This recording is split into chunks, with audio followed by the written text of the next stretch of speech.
Hi everyone, Leah here. I just wanted to do a quick video today on the effects of stress on our bodies.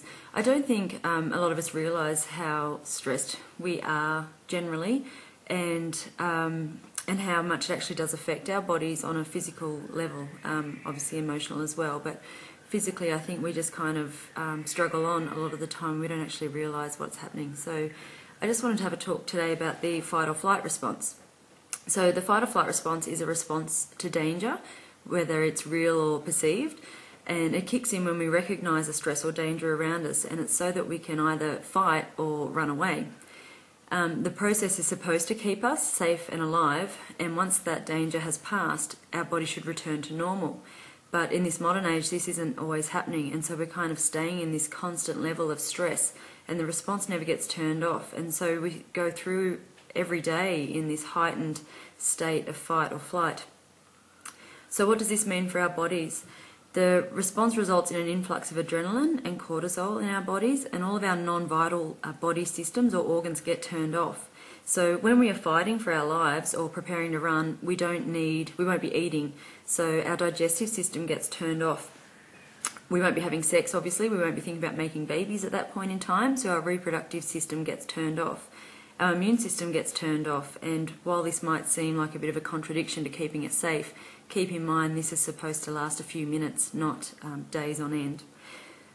So the increased adrenaline levels cause our heart to race, our blood pressure goes up, our breathing changes, all of our blood gets shunted from our body organs to our muscles, and it's preparing us to run. So you can imagine that constant all day, that blood pressure's up and our hearts are going, and you're breathing shallow and fast, so you can imagine how that feels if that's happening throughout the day as opposed to just a momentary response to a danger. Increased cortisol affects our weight and our reproductive system, amongst other things. Your eyesight changes, you get this narrowed tunnel vision, our hearing becomes more sensitive. So basically our body is on alert, it's ready to fight or run away. And this is a great response if you actually are in danger, but what if you're not? What if you think you are, your body thinks you are, but you actually are not? So if you think about that state of panic and fear for a moment, and now imagine functioning at that level for most of the day, or for all the day, for days on end, for weeks or months. And unfortunately that is the reality for a large number of us. So I want you to think about your day and how your day kind of plays out. And obviously every day is different, but just imagine if your morning might consist of waking up to an alarm clock. So before your body's ready to wake up, this alarm's going off in your ear and it's making you wake up. And so automatically you're like, hey, I'm up, you're getting dressed, you're getting ready. You might have to get your kids up, get them dressed in their uniforms, pack lunch boxes, school bags. Maybe you realise you've got to iron uniforms, and so you've got to quickly get that done. And while you're doing all of this and preparing breakfast and getting your children ready, you might be thinking about what you have to do for the rest of the way. You might be thinking, I'm going to be late for work now because I forgot to iron this uniform last night. You might be then fearing reprimands from your boss for showing up late. And then on your way to work, you might get stuck in traffic. There could be a lot of it that's making you later. A car might swerve in front of you and you've got to slam your foot on the brakes, and then you have that instant panic result. But that doesn't go, that stays up there because you're getting later. You might finally get to work, and then you may or may not get in trouble from your boss, but that threat is there, that fear. You might have a stressful day, you might be dealing with angry or impatient clients or colleagues. You might not get your proper lunch break, you get a 5-minute break where you scoff your lunch down, and you don't actually have a break and have that time out to just bring their stress levels down, so they're staying up. Your digestive system is actually turned off at this point, so whatever you have for lunch, it just sits in your tummy, and so it's making you feel sick or lethargic as the day goes on. And then your work day finally finishes, and instead of relaxing then and calming down, you've got to do that drive back home, and then you're thinking about dinner and what am I going to cook, what do I have in the fridge, do I need to go to the shop? If I do have to go to the shop, you're going to contend with the people in the lines. What can I afford to buy? Does that price correlate with good nutrition or something that's just quick and easy to get on the table? So that can promote feelings of guilt or anxiousness because you're not providing a good healthy meal to yourself or your family. You might need to go and pick up your kids, and you've got to get them bathed and in their jammies and get them fed, and you'll be doing the dishes and you think, oh, they haven't done the homework, so you've got to get the homework out. Perhaps you had to do some reading for work for the next day, that's got to get fitted in there somewhere. You remember again that you hadn't done the uniforms, so they have to be washed and dried and ironed before you can go to bed. You might have that special someone at home who wants some nice attention before they go to bed, and so even though like that should be a nice enjoyable activity, you're stressed and you're worried and you're thinking about all the other things you've got to do, and so that becomes then just another stress on top of that. And so you finally get into bed, but instead of just going to sleep and getting that rest that you so badly need, then you're thinking about the next day and you're making a mental list of all the things you need to do tomorrow that perhaps you didn't do today, and then you're worried you're not going to remember those things.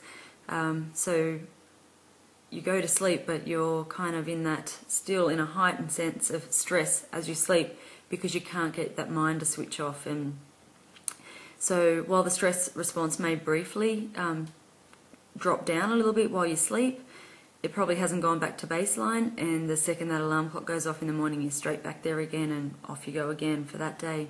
So your body is constantly stressed. Your adrenaline and cortisol levels remain elevated. You're constantly on the lookout for perceived or potential dangers.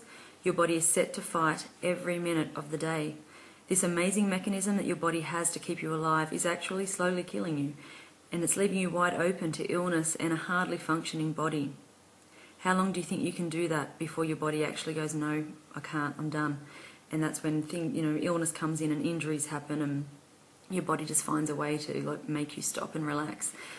So what we need to do is manage this before it gets to that point. The simplest tool to do this is just breathe. Remind yourself to breathe slowly, deeply, regularly throughout the day. Use your oils. Depending on what the biggest contributors to your stress are, the oils will change for each person, but generally they may include lavender or lavender peace, clary calm, balance, peace, past tense, elevation, cheer, citrus bliss, frankincense, bergamot, geranium, grapefruit, lemon, cypress, cedarwood, so many others. So really work out what is causing your stress the most throughout the day, and then pick your oils based around that to what's going to help you the most. You might like to put a combination in your diffuser, or make a roll-on that you can use throughout the day, or just a little spray, mini spray. I make mine into a perfume, so I can put that on throughout the day, and I'm constantly getting those good benefits. I've also got roll-ons that I put on the back of my neck morning and night, over my heart area, my wrist, my feet, depending on what it is and what I'm needing it for. Depends how I use it. If they're oils that you can use orally, you might like to put them in a water bottle and just sip on them throughout the day. And while you're managing your stress levels, you might also need to manage the stress side effects. So this could be anything from head tension to poor digestion, irregular menstrual cycles, and a lowered immune system. So Digestin or Zendocrine, Clary Calm, Clary Sage, past tense, frankincense, Douglas fir, any of those might be useful depending on how stress presents in your body. So my 3 favourites for managing my stress levels are balance. This is one of my absolute favourites. It's a bit hard to see there, it's a bit dark in here. It has spruce, hoewood, frankincense, blue tansy and chamomile. It helps to keep you grounded, and it may ease anxious feelings and evoke feelings of tranquility and balance. For me personally, I like to put this on my feet, because I find when I'm sort of living up in my head with all this stress and thinking about what I need to do for the day, it just helps to bring that back down and ground me, so my mind can actually function better and as it should. Lavender Peace is another absolute favourite of mine. It has lavender, marjoram, chamomile, ylang ylang, sandalwood, and it promotes a relaxing and restful environment, and it may help lessen feelings of tension and calm emotions. We have this in our diffuser to sleep every night, and it's also I've also got that in my perfume.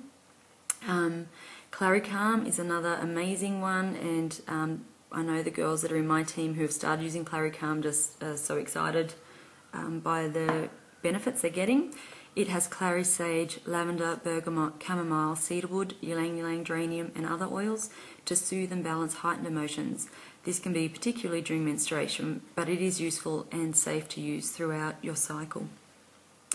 In addition to your oils, I recommend using breathing techniques and tapping throughout the day to lower your stress levels. There isn't an overnight fix to turn off that flight or fight response to chronic stress. So you need to put in a conscious effort initially until these practices just become habits and you do them automatically. But you can do it, and it is worth it, and you are worth it. So you need to remind yourself of that. So we'll do a very quick tapping now just to show you how easy it is and how it works. So you start with the karate point, which is here, tapping. So just repeat after me. Even though I'm feeling very stressed, I love and accept myself deeply and completely. Even though I'm feeling overwhelmed at what I need to achieve today, I am okay. Even though I can feel my heart racing, I'm finding it hard to breathe, I am supported. I have the tools in place to cope. I am okay. Deep breath. Now, generally here you would do a round of tapping on the negatives, and head over to my website or thetappingsolution.com to find out how to do that. And I would highly suggest that you make time to do this at some point during the day. But if you're at work and you're stressed out and you've just snuck off to the bathroom just to have a moment to just calm yourself down, then simply try going through this way. So inner eye, I am okay. Outer eye, breathe. Under eye, I am calming my body down. Under the nose, my body is just trying to keep me safe. Under the mouth, I am safe. Collarbone, breathe. And just take that deep breath while you're doing that. Just slow it down. Under the arm, I am okay. Top of the head, I'm breathing in a nice deep slow breath.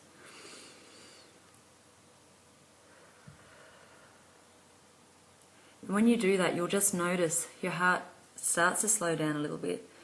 You're breathing deeper into your lungs, so your lungs are functioning better. That process is going to drop your blood pressure down momentarily, and all your body systems are going to start to work again. So your digestive system will turn back on. So it's going to use the nutrients you're putting into your body and process them so that you can use those to be strong and healthy. That in return helps your immune system. All of our body systems are interconnected. We have amazing bodies that just work in these incredible ways, but we have to support them and keep them strong and healthy in order to be able to do that.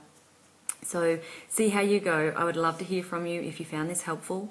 Anyone who's in my doTERRA team have access to monthly healing sessions. You just get an email with a website and a password to access those. Last month we did financial abundance. This month was on self-worth.